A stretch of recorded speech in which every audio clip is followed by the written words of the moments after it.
Hello again, adventurer. And welcome to the last episode of the season, where we are going to meditate about pillows stuffed with spaghetti. I mean, genuinely, you're welcome to do that if that's what floats your dingy dog.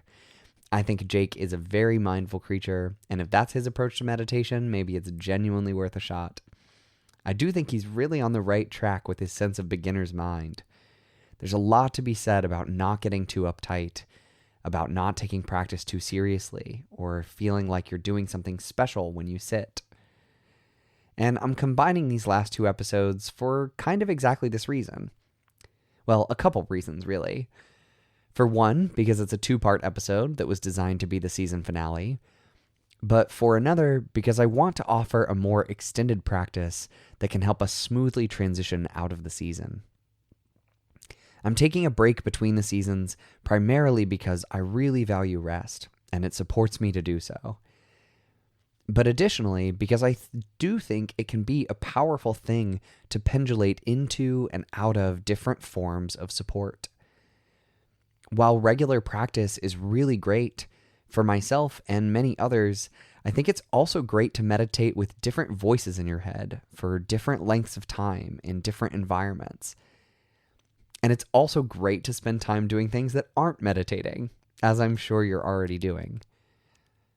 Taking a break can help us return to the practice with a sense of discovery, to welcome that sense of beginner's mind, and a willingness to welcome pillows stuffed with spaghetti as a delightful and legitimate mental image.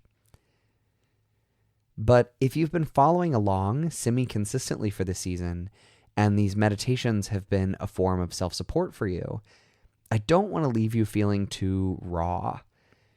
So today's practice will be a longer sit than our usual 10 minutes to give space and room to go a little deeper and help integrate the things that have been meaningful to you from our most recent adventures together. I invite you to do this meditation the first time with a focus on how you can transition out of this season in a way that feels gentle and supportive to you. But for the sake of accessibility and repeatability, I'll be facilitating the practice in a way that is open to more broad interpretation. The practice itself, like today's episodes, will include a few different parts. We'll begin with our usual settling and turning again towards a sense of care, specifically reflecting on the ways that we care for ourselves. And maybe coming along with me and the butterflies and the bees is one way that you have been offering care to yourself. Spending some time appreciating the rhythms of self-support that keep us going. And then in the second part, we'll reflect on growing edges of care, turning towards this sense that things change or intensify or end. And in doing so, our rhythms are shifted. Or maybe you're just going to ignore me and think about spaghetti pillows, which is also a great and wonderful choice. In these periods of transition, intensification, or ending, it can be harder to stay anchored, to feel integrated. But these are assured parts of our lives. We know that things will become intense, that the stakes will change. In this pairing of episodes, I'm really struck by Finn and Jake's unfolding relationship with Ice King. For much of the show, Ice King's non-consensual sense of entitlement to marrying a princess creates major problems for Finn and Jake. And here, it's no different. He's still making trouble, but they've got smaller snails to worry about. This is their first fate of the world deal. So staying focused on stopping the Lich is a much bigger priority than dealing with Ice King's shenanigans. And this person who was once a notable rival is for now just a mid-sized barrier to them saving the world.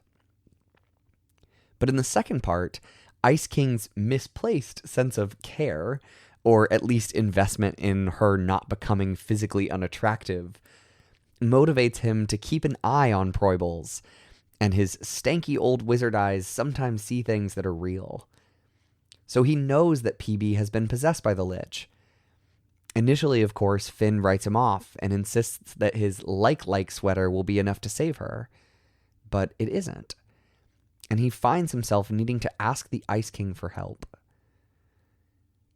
When the stakes of a situation change, so too can our perspective on the relationships around us and the places we're willing to receive support from.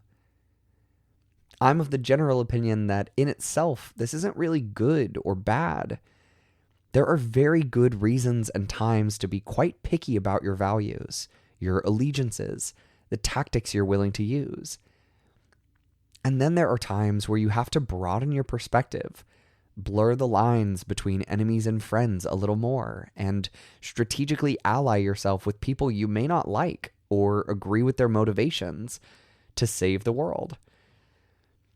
I don't have easy answers for any of these things, but I'm deeply convinced that sometimes care is enough to keep us warm in the face of dark threats.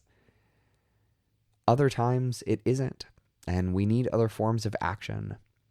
That's just the nature of adventuring. But I remain convinced that spending time to be slow and still, to think about spaghetti pillows, the heroic adult we hope to become, or ancient evils are all worth our time. So stretch into the shape of my backpack and stay close to me. Or let your eyes go green with the power of evil. Whatever you want, really.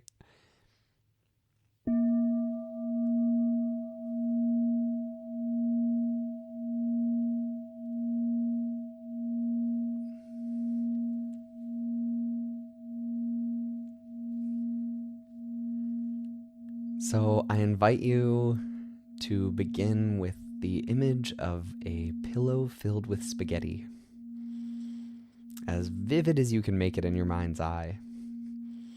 What color is it? What's its texture? What would it feel like to just squish it in your hands or under your head?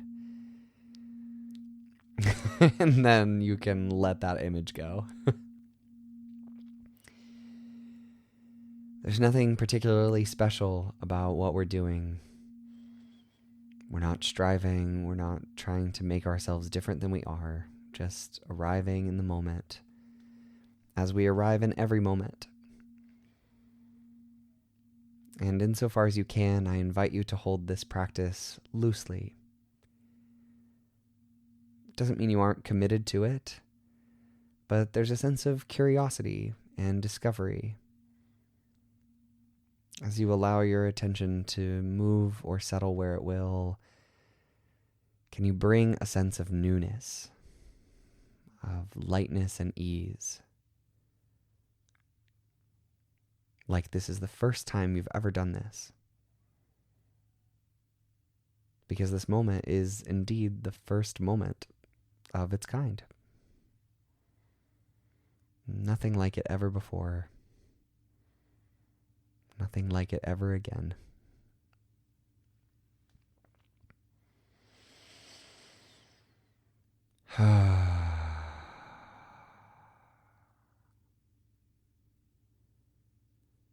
And as you listen to your body new and alive in this moment, does it need anything?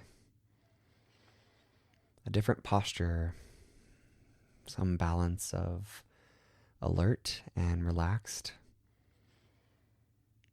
Or maybe your body is exactly where it wants and needs to be, and there's some different quality of attention. Maybe you want some deep breaths. Maybe you want to relax the space around your eyes.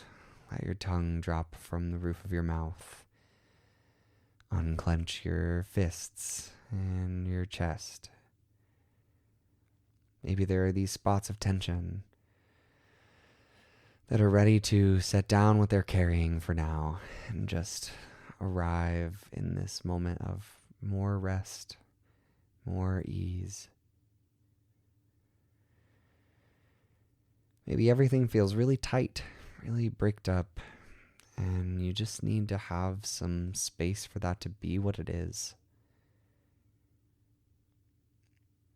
Ruminating about what came before, what's coming after, or tension, tightness, aches and pains that aren't ready to be let go of, that your body still needs for some reason. And the best thing you can do for yourself is to just let them be there. to at least stop fighting with yourself, to stop insisting that you feel something different than you feel.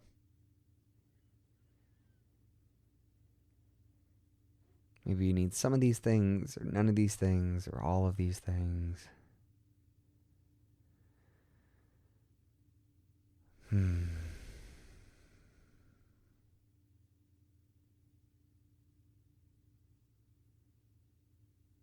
And if you have a sense of this, if you have any sense of what you need in this moment from this time, I really encourage you to follow it. I know it's a very scary thing to stop following directions for most of us, but you have a powerful director within yourself. You know what you need. And part of the beginner's mind of practice is simply showing up to listen to that inner voice, to grow in your relationship of trust with yourself. That for all the words that I or anyone might offer you to help create a container for you to encounter yourself, there is no other you. You are the only self you can self. You are trustworthy. You are careful.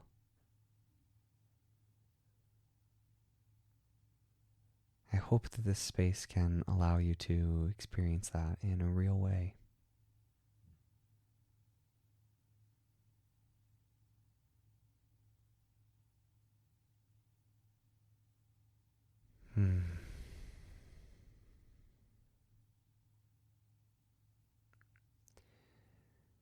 Of course, if it helps to have some object for your attention, some anchor point, some home base,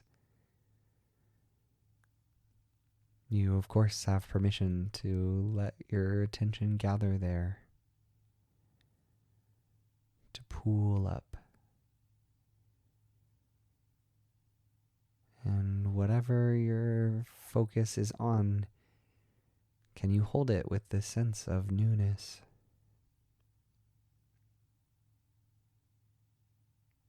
If you're paying attention to the breath at the nostrils, can you experience it as if it was the first breath you've ever breathed?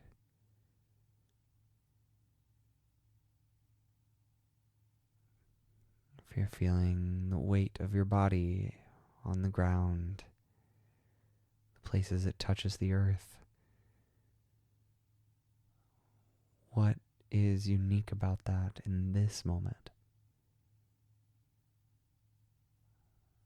This unreplicable relationship between your current shape and this current shape of the earth coming to meet one another for the first time in this way.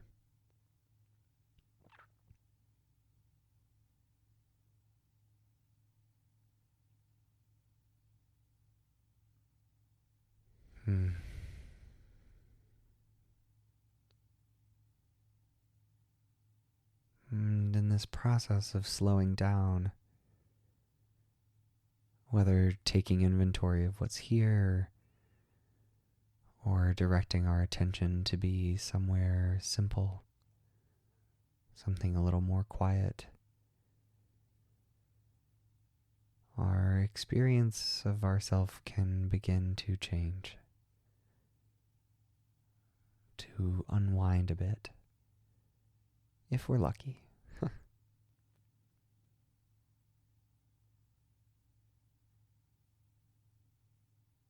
And I invite you to savor this, whatever this is. Stillness, ease, simplicity.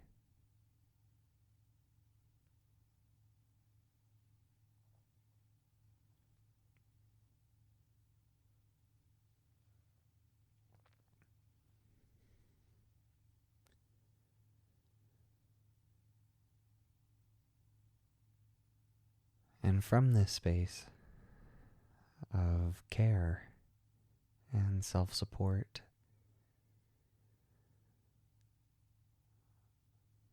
I invite you to drop in a question, spirit of inquiry.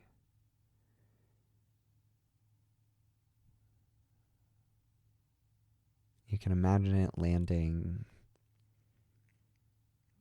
like a piece of dandelion fluff somewhere on your body that feels safe and okay. A little seed on the wind.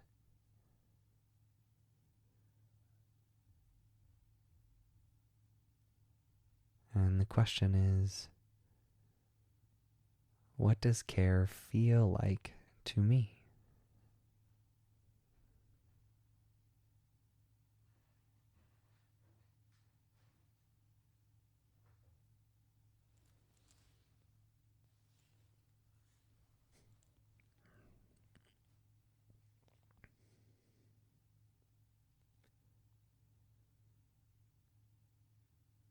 And answers to this question may come up in any form.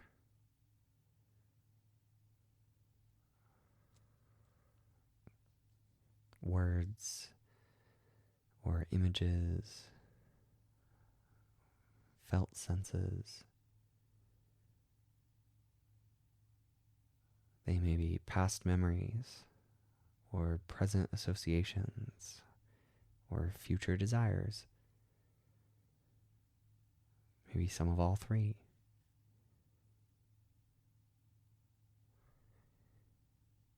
With the same spirit of beginner's mind, I encourage you not to insist that they be so pinned down. You don't have to make sense of them. Not right now.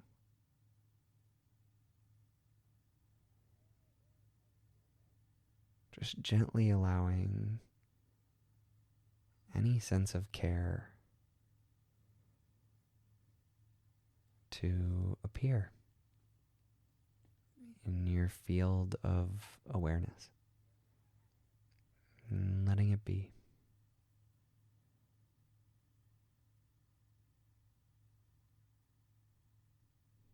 However it is.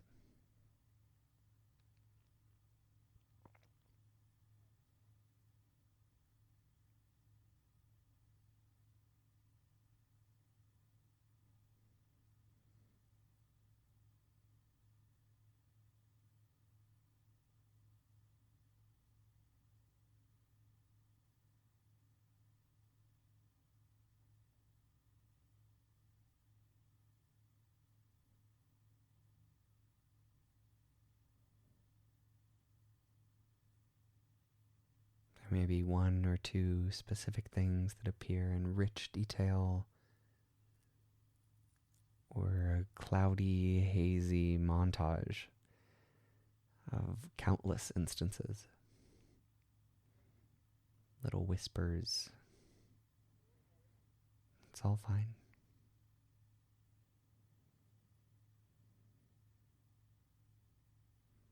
Allowing your attention to focus on this vibrant and dynamic experience of care for you.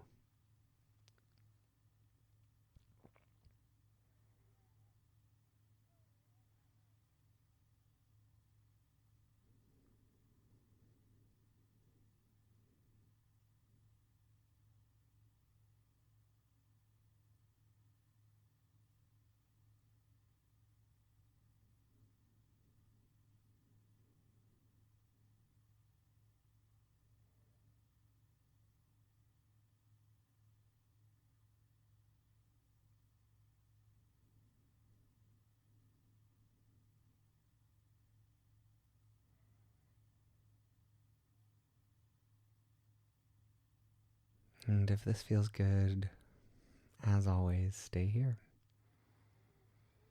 Or move to something simpler. Follow your own voice.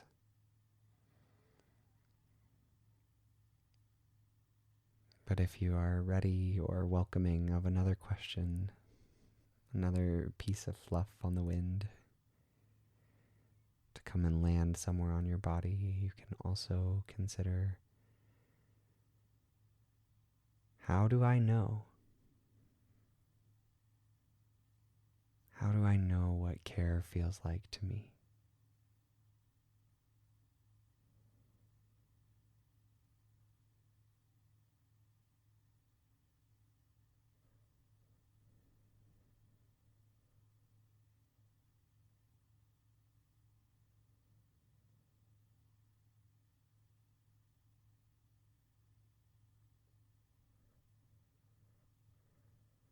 And with this question, other associations may bubble forth.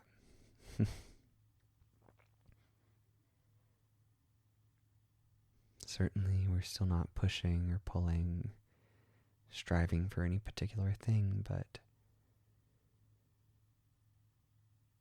this question invites some comparison between care and not so care. It invites reflection on how different experiences of care have appeared differently.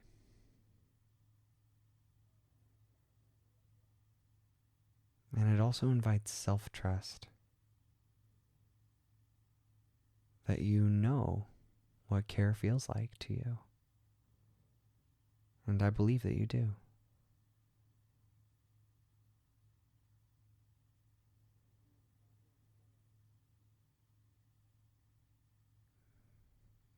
And with this turn, I invite or allow for things to become a little more tangible.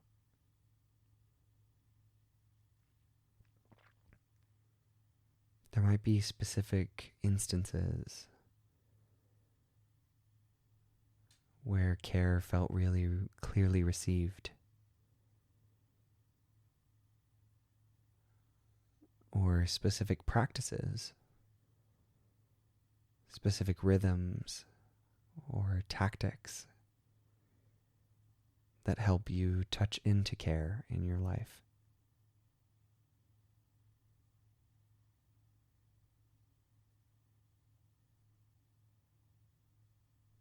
In allowing these to be practical or tangible, you don't have to insist on anything.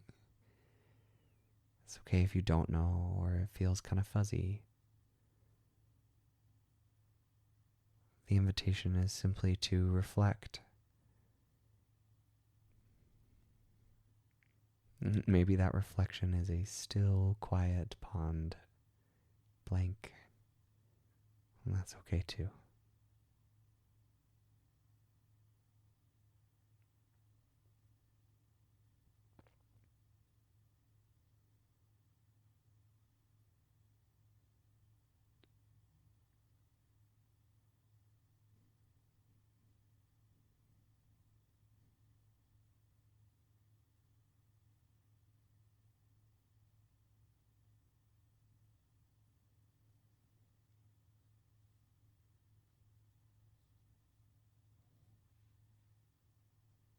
Good.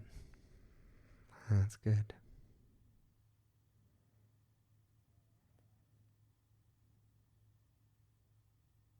And if there are any things that surfaced for you that you want to take a moment to really savor, sort of leave a little mental bookmark, or tuck away in some place in your body or mind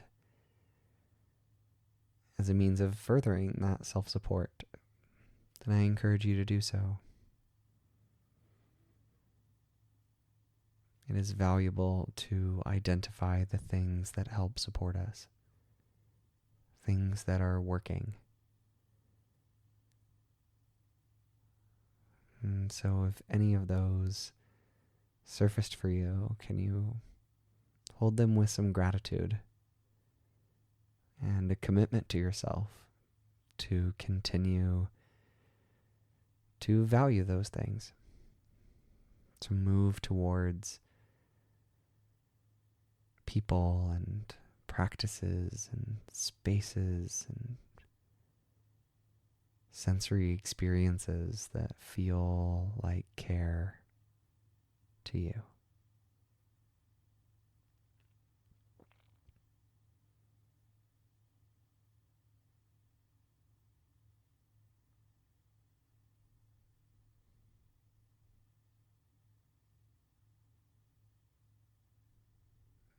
From that place, if you want one more question to come to you on the wind, then get ready. And if you don't, then move towards whatever feels comfortable and caring for you.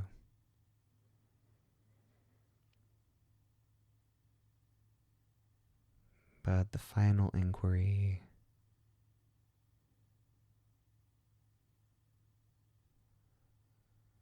invites a question of change.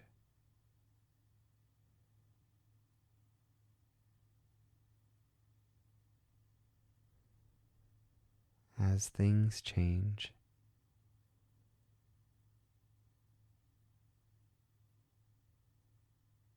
how do I continue to feel care?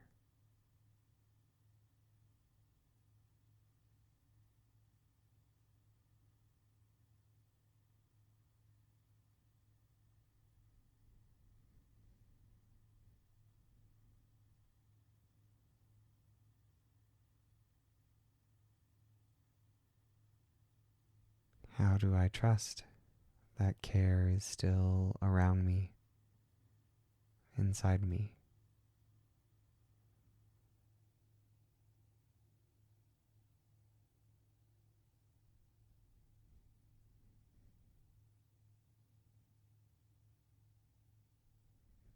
How do I allow what care feels like to change?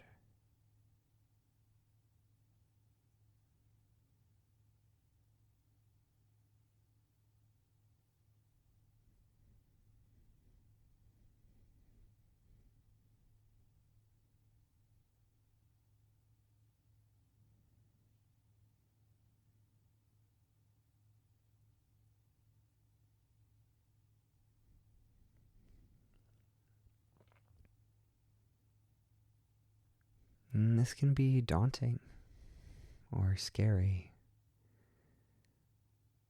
So you always have the permission to move back to something simpler and safer.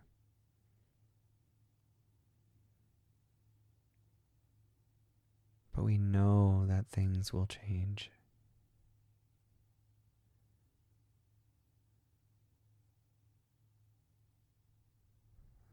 Still, by listening to this sense of care across time, across many different versions of ourselves, we can come to appreciate a kind of continuity. It may be that the people we receive care from are different, but the way that care feels is the same.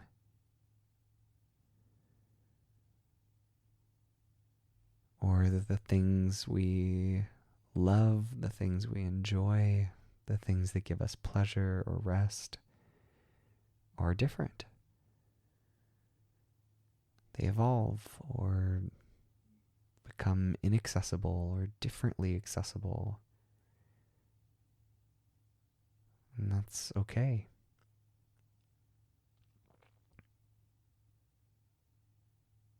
But that caring relationship we have, the way we hold our priorities and values, pleasures and commitments,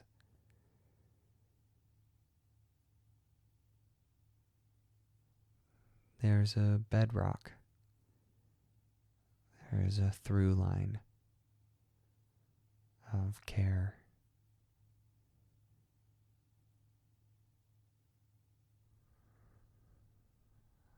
That throughout it all we keep showing up for ourselves, as ourselves, even if who that is seems to be profoundly changing.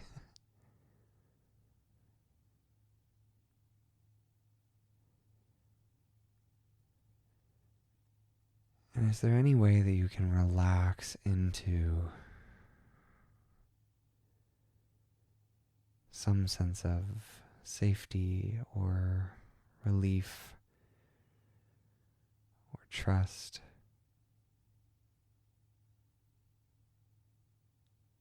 in knowing that as things change, you know how to be there for yourself. You know how to identify people who can help support you. You know how to listen to the things that care feels like.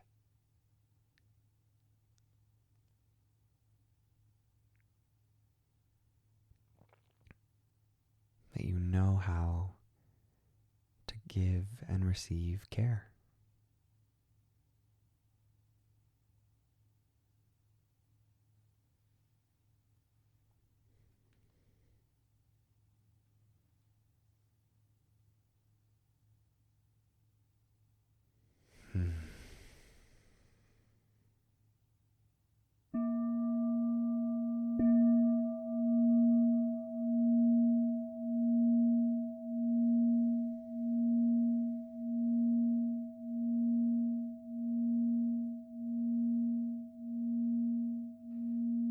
Great work, adventurer.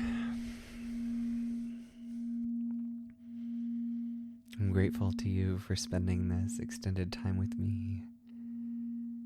As you come out of this practice, I encourage you to move slowly and with care. Especially if this is your first time going a little deeper, a little longer, it can be kind of intense. So as always, come out slowly and gently, carrying anything that was supportive with you moving forward. This sense of resilience, of self-trust, is one of the facets of meditation practice I'm most interested in cultivating for others and in myself. I hope I can be a wonderful teacher or space holder for you. And I also hope that in this process of self-encounter, you can continue to cultivate your own relationship, to know what you have to teach and share with yourself and the world around you, and have the ability to listen and learn from all sorts of things. Cartoons and nature and friends and animals. There really is such a vast network of care that surrounds all of us, that keeps us going, that keeps us hanging in there and going on adventures. I want to thank you so much for meditating with me, and I hope that this practice helped organically supply some other avenues of self-support that you might turn to as this season is ending. And also I hope it supplied you with a sense of resilience and an appreciation for the ways in which you know what's up, you know what you need, and how to listen to yourself with kindness. If you want to be alerted to when the next season begins, then be sure that you're subscribed, either through however you listen to this podcast or through Substack at adventuremind.substack.com. I suspect that I'll be back after the turn of the year, but I'm grateful for your support and understanding for me having an off season of rest from this project. I truly believe that it allows me to make better and more grounded content. And also, rest does not need to be earned or justified. I simply need rest, as you do too. But whenever the call arises again, I look forward to continuing our adventures together. Until next time.